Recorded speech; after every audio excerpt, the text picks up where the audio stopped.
This Old House is next here on GBH2. This Old House is made possible on GBH2 by our members in partnership with Home Quarters Warehouse. With a wide variety of Glidden paints, it's HQ to the rescue, with locations in Norwood, Brockton, Danvers, Framingham, Shrewsbury, and Manchester, New Hampshire. With the companies of the New England Electric System, Granite State Electric, Massachusetts Electric, and Narragansett Electric, developing clean sources of electricity and helping our customers make smart energy decisions. And with Levitt's Furniture Company, serving homes across the country with over 130 stores. Furnishing your new house or your old house since 1910. You'll love it at Levitt's.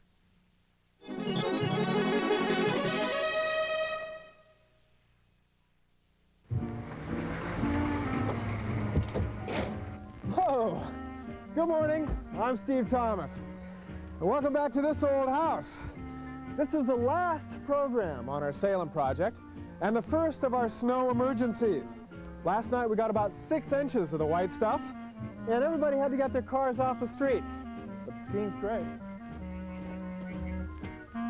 Funding for This Old House is provided by Glidden Paints, celebrating 120 years of making the world a more colorful place.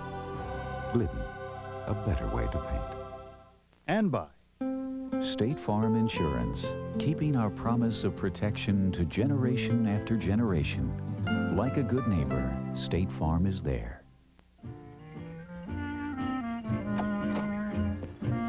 Well, with 3 days until the final party, everybody has been working very hard to get this place in shape.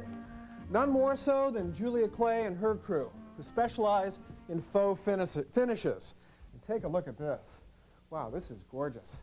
She took an ordinary pine floor and she turned it into something that looks like marble. And this is all done with paint. It looks great. On the walls, a wallpaper pattern known as pineapple damask. The pineapple was the symbol throughout the colonies of welcome. And I have to compliment Deborah Guiney on her choice of paint color because it really looks great. Let's hop into the kitchen, see what's happening. You've already cleaned that? it's clean. Hey, the countertops are in. This is a new material, Tommy. What is it? Well, Steve, from what I understand, it's not that new. But in residential use, I guess it's going to be new, you know. So you're going to tell me what it is or keep me in suspense? I can tell you a little bit, or we can get the guy right here, Tom Worthen, who can really tell you the whole story. Tom, meet Steve Thomas from This Old House. Hey, Tom. Good So what morning, is this Steve. stuff, anyway? Well, it's really a mineral composite, but I would call it a cement board. Cement board. Cement board. How do they make it? They take Portland cement, Yeah. and there's a mica-like product called elastonite, which is used in the ceramic business.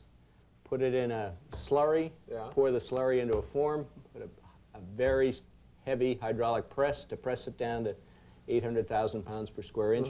Take it out and then cure it for 28 days in a high moist environment. 4x8 sheets? 4x8 sheets. It looks almost like the counters in chemistry class. We're in a lot of chemistry Yeah. labs across the country. Can you cut on it? You can cut on it, but it's gonna mark. And the nice part about it is because the product's the same all the way through, that mark, you can take it out. Yeah. Going down, cutting on it. Okay, so there's a little cut there. Yeah, and then with a little water, just to keep, Oh, there it is. I can see it there. yep. Now, what are you using there? This is a diamond pad. You've seen these for knife sharpening and things of that nature. Just some industrial diamonds in a sanding medium. And here's the powder. Okay, how about staining? Because that's the other big issue here in a kitchen. Well, staining is an issue, and very often after we install a countertop or a countertop gets installed, we'll get a call saying, "My God, I left the olive oil out overnight, and I've got this ring," and we tell them, quickly get as many rings as you can because there's a break-in period, and it takes time to develop a patina. So it's like an old leather coat. It gets does. better with age. That's right. How is it to work with, Tom? Well, from what I've watched, it works the same as solid surface. The big difference is the kind of tools that Tom uses. He uses a diamond blade, Yeah. and interesting enough, he also uses a diamond impregnated sanding disc. So this would go on a random orbit Goes sander? right on a random orbit sander. And how do you get the chamfers? Diamond impregnated router bits. Great. And the seaming is over here. You can see he's in the process of making up a seam. And the same way as we do a solid surface. Now I can see a seam that's ready to go in here. Are you set up to do that now, Tom? We are. What did This you... is the last piece we're putting in. And I'm using a 2-part epoxy, Yeah. 50-50 blend, and a coloring agent to come close to the color of the countertop. Just mix these. We've got about 25 minutes of working time, and then there's about a 24-hour cure before we can come back and finish the seam to the same evenness as the countertop. Okay, we're just about ready. I'm going to put these shims up. Ready? Ready. Okay.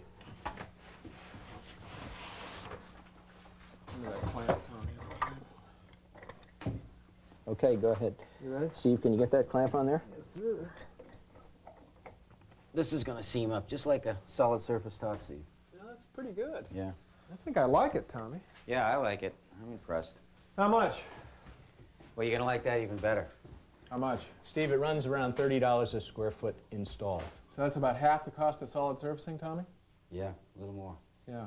Now, can a homeowner buy this stuff and work with it, him or herself? They can, but generally after one experience, they're not likely to repeat it. Because you need specialized tools. You need the tooling, the weight of the product, and you need the finishing. Okay. Carry on, gentlemen. Thank you. Now, this is where I like to see wall-to-wall carpeting used, up here on the second floor. It's quiet, it's warm underfoot, and it doesn't get the wear and tear that it would on the first floor. Back with us again is Michael Griffiths. Hi, Steve. Good to see you, Michael. Good to be back. Last year, you were installing carpeting in the Acton house that was made of recycled soda bottles. That's right. Yeah. What do you have for us this year? Same thing again. Same thing? A newer generation of it. Yeah. It's much denser. It's a good piece of carpet. I like the color, too, sort of a teal green. Yeah, it's really You know, rich. it's very springy underfoot. How did you achieve that? Well, what we got here is a 6.5-pound reborn pad, which is more than adequate for this type of carpet. Gives it a good bounce, and it's solid. Now, It's a good inch. people make a mistake by trying to skimp on the pad, right? Yes, they do. Yeah. And that's wrong. That's wrong. If you undermine your foundation, you've lost your carpet. Right. How about staining on a carpet like this, Michael? Well, the idea with a stain is, once something is spilled, is to get it up by going under it. Bring it up off the carpet. Under it, so use a spatula or a putty knife or something? That's right. That'll help get it off. Even liquid stains? Right. So you don't blot them up or rub them into the fibers? Now, once you rub it in, it sets inside the fiber, and you've probably lost it at that point. All right, good tip. Good to see you again. Carry on. Bye-bye. Hey, Charlie. Hi, Steve. How are you? Good. Now, the next piece of carpeting I'm going to show you is truly extraordinary. But you must be a little patient, because our story starts in England. Here we are in the town of Kidderminster, in England's West Midlands, just on the edge of the Black Country, so called because it was the sooty heart of the Industrial Revolution. Kidderminster has been associated with the manufacture of fine carpet only since 1735. And among the oldest of the companies still producing carpet here in town is this one, Woodward Grosvenor. Now I'm to have a meeting with Brian Mottram, who is the Director of Export. Welcome to our showroom, Steve. Well, look at this. We actually make carpet for 3 distinct markets. Our volume market, our biggest market, is the supply of carpet to the residential market here in the UK. And the carpet you see on this wall and on these beds is typical of the carpet supplied for British homes. It's a very active pattern, Peter. It's highly coloured too, and Yeah. that's the style people like over here. It's popular, huh? Now, do you export this stuff as well? That particular line we have exported to Japan, and I've seen that line in a banquet hall in Tokyo. And what about these? This is the second market segment. This is commercial carpet, which we would supply to hotels, to casinos, cruise ships. Very heavy. It's a wool-rich product, very heavy, very durable, and suitable for the most heavy wear areas. And these? This is the final segment of our activity. This is our ability to manufacture carpet to the historic markets of the world, both in the UK and colonies and former colonies. For example, in 1880, this carpet was manufactured here. This is an actual sample, and exported to Australia. Wonderful. Here at home, we are supplying the royal family. That carpet was installed in Balmoral Castle, of royal residence in Scotland. This one was installed in Osborne House, another royal residence on the Isle of Wight. Both carpets ordered and supplied for the Queen, Queen Victoria, of course. That's really something. And for America, during the late part of the century, we would have been supplying you with this William Morris design, arguably the most famous of them all, the tulip and lily. There you see it as a 27-inch wide runner, suitable for stairways and hallways. That is really wonderful. Now, William Morris was the great arts and crafts designer. Yes, he was, yes. How about these? Well, I thought you might recognize this top design. Well, I think that I've walked on it. I just can't remember where. When you were in Hawaii, The Iolani Palace? that is the carpet, and we made it. Now, how do you get started making these? Well, first, Steve, we need a design, and we at Woodward Grosvenor here have a unique collection of carpet design. It goes back 150 years. We call it the archive, and that's where we're going. We should certainly find something there for our old house. Good morning, Peter. Morning, Brian. Good morning, Peter. Morning, Steve. So are these actual designs from 200 years ago? Everything in this package was painted here at Woodward Grosvenor, yes, 200 years ago. And what are we looking for? Well, we've received instructions as to the type of house that you're working in. We know the date when it was built. We know the type of room that the carpet is to go in. Peter's choosing a most suitable design. And this is the one, Steve, we want. This is it. Yeah. Number 69. Yeah. Would this have been manufactured? Yes, if you look at the back, you can see the weaving instructions, so for sure that would have been made 200 years ago into carpet. Huh. What's the next step? The next step is to put the design into our design computer.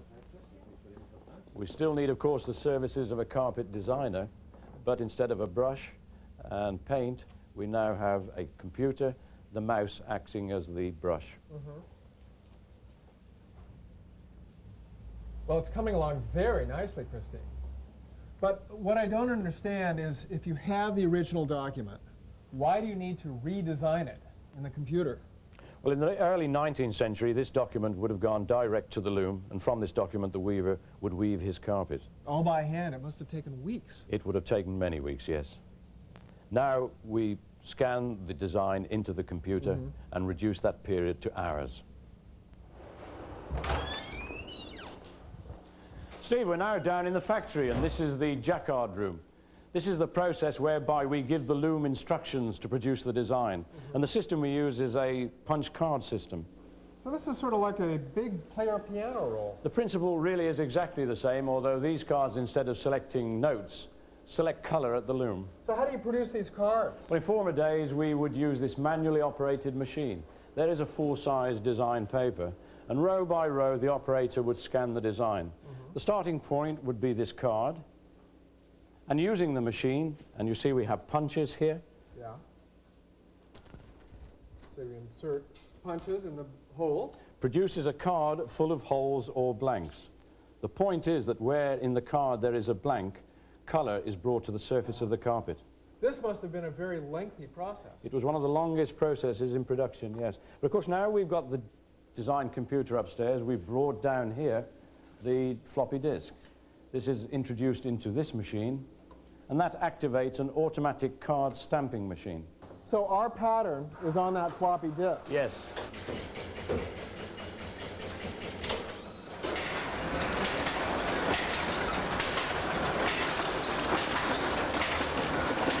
This is our weaving shed, and this is one of our Wilton looms. Now what is being woven here? Here we're weaving a carpet for the United States of America market. It's a runner used on a staircase, and it's 36 inches wide. Oh, this is beautiful. Thank you. Over here is the loom on which we're going to make your carpet. Already the weavers have dressed the loom with the 8 colors that are required in the design. And what we have here is 1,300 individual bobbins containing the colors. Each one has to be fed into the loom. So they run individually all the way down these racks? They do. And into the loom. How long does it take to dress a loom? A skilled weaver would take a complete day to prepare this loom for weaving. That seems quick. Yes, it is. But here we have the backing material. This is the warp of the carpet. We get a glimpse of it here. This is cotton. If we go to the front of the loom, we can see your carpet being manufactured. Look at this. Just rolling right off the loom. I think our homeowner is going to like this very much. Well, there's the backing material coming through, the cotton, and beneath it is the yarn that forms the pile. So you've got hundreds of these threads, and I guess the trick is to select the colored threads in such a way as to form both the pattern and the pile. How do you do that? Bringing those colors to the surface in the right order. The Jacquard does that. How old is this machine? The loom was built in 1923. Hey, you don't throw anything out, do you? No, we do not. There's the Jacquard mechanism. Those 3 cards give you the full width of the loom, but only 1 row. And those cards are lying on top of a rotating drum. These needles, they're attached to the yarn at the bottom of the loom. And when the needle moves forward to the cards, if there's a hole in the cards, then the yarn stays still at the bottom of the loom. If there's a blank on the card, then that indicates that that needle rises to the surface, brings the yarn to the surface. And bringing the yarn to the surface makes both the pile and the design. Yes, it does. Well, let's see some carpet being made.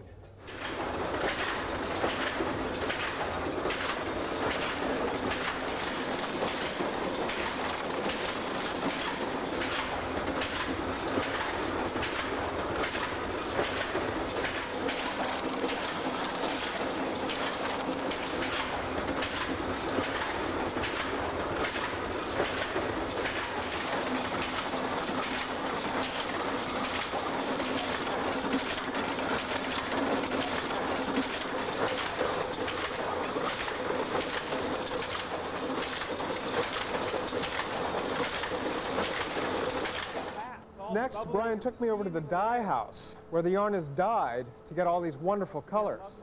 That's a good color there. And look over there, we have a wine-colored yarn just rising out of the vat. This is the end of the dyeing process. So what's in the vat? In the vat is boiling water and acid dye stuffs. The yarn will have been in that vat for 1 hour, the water boiling away and circulating throughout the vat, covering the yarn. After 1 hour, the yarn is lifted out. A small section is cut away and dried, and we compare that small cutting with the standard tuft, the color that we're aiming to go for. Now we're back in the factory, and this is the finishing room. When all the colors are dyed, they are taken to the loom, as are the Jacquard cards. We then weave just 1 yard of carpet. That is brought to the inspection area, and we check the design is a perfect reproduction of the original, and also we check here that the colors are in the right position. Then you go into full production. Once we've satisfied ourselves that everything is perfect, we go into production. Over here is your carpet going through its final process. No carpet comes off loom without fault. There are knots in it, there are blemishes in it. Anne is finding these blemishes, taking out the knots, and sewing in new tufts where necessary. So she finds them by eye and by feel? She can feel the missing tufts, she can feel the knots. Yes. Wow. So this is truly a handmade product. Yes, it is. What's happening here? Well, the production process is complete. All we're doing here now is rolling up the carpet. From here, it will be taken to the docks here in the UK and shipped to Salem. Well, thanks for helping us out. Thanks for giving us a tour of the plant. And please do stop over and see it in place. It's been a good day. Thank you for visiting us. See you soon. John, this is looking good. How long is it going to take to finish? I should be finished by the end of the day. It's working out nicely. Well, this looks fabulous. John Burroughs, the man responsible for putting the carpet project together. Well, it's been a great pleasure to help, Steve. You've done a lot for us, John. Now, how many mere mortals would be installing carpet like this? About 40% of our customers are residential, and the remainder are mainly house museums. Well, it's nice to know that goods of this quality are appreciated. Who's your associate? Carpet mechanic is John Terrell. Hi, John. Hey. Now, this stuff comes in 27-inch wide strips, so it must be sewn together by hand, All by hand. which is what you're doing here. And it's done with an Irish linen thread. Yeah. And it goes along, you know, just take your time, push it through, make a little lock stitch, and gives you a good secure seam. Now, how long did it take you to do this room? About 3 days I've got just in the sewing, and probably about a day to put it in. Yeah. Well, it looks great, John. Now, wait till you see the furniture we've got planned for this room. What? Furniture on the carpet? Well, John, they're going to cover this all up when you get finished. Don't worry. Roger Clemens has nothing to worry about. 2 big events in the last couple days. One, a nor'easter blew in last night, dropped another 10 inches of snow. But also, we have the arrival of the latest member of the Guiney household. It's a girl, and her name is Madeline. 7 pounds, 4 ounces. Josh, nice choice for here in the dining room. Oh, thank you, Steve. The pineapple motif is an excellent choice. It works really well with the style of the house and ties in with the wallpaper out in the foyer. This fixture has 24 karat cut crystal. The finish is hand done, very good quality brass. Expensive? Believe it or not, Steve, it's moderately priced.